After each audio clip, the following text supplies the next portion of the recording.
মা, কিরে মারে, মুখ নিচু করে এখনো বসে থাকবি? কি হয়েছে তোর? ওরে কিচ্ছু হয়নি তোর। দেখি, মুখ তোল। মা, মা জানো মা, আমি চোখ বন্ধ করলে দেখতে পাচ্ছি সব, শুনতে পাচ্ছি। আমি সবাই বলছে, ইস, এত সাহসীপনা দেখানোর কি দরকার ছিল? মা জানো মা, আমি সেদিন অন্যায়ের প্রতিবাদ করতে গিয়েছিলাম, জানো, ওরা না আমাকে জোর করে ধরে নিয়ে যাচ্ছিল। জানো মা, আমি রাস্তা দিয়ে যাচ্ছিলাম, হঠাৎ হঠাৎ একটা বাইক এসে আমার মুখটা চেপে ধরলো মা।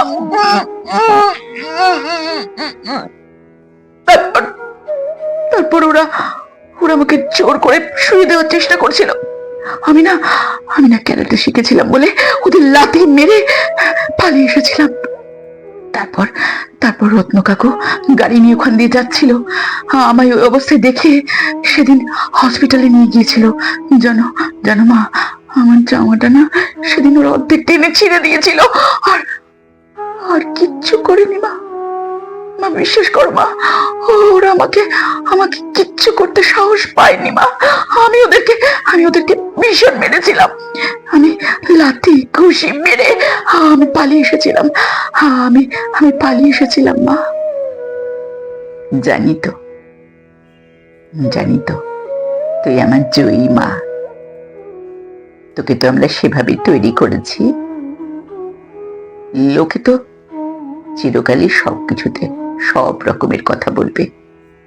উঠে দাঁড়াতো মা, মনের জোরই তোকে এগিয়ে নিয়ে যাবে, দেখিস। তোর আত্মবিশ্বাস তোকে জয়ী করে তুলবেই, তুই দেখিস। দিদি দিদি, এই দেখো এই দেখো এই দেখো, মুখ খাতা নিয়ে এসেছি। পড়ালেখা করবো, স্কুলে যাব, তোমার মতো কাম কাজ করব দিদি। মু তোমার মতো পড়ব, তোমার মতো লড়ব, তোমার মতো উঠবো আমি দাঁড়াই, ওদের মুখে থুটো ফেলে উঠবো আমি দাঁড়াই। আয় আয় মঙ্গলি, আয়, দিদি তোকে সেই গানটাও শিখিয়ে দেবে। ব্যর্থ প্রাণীর আবর্জনা পুড়িয়ে ফেলে আগুন চালু।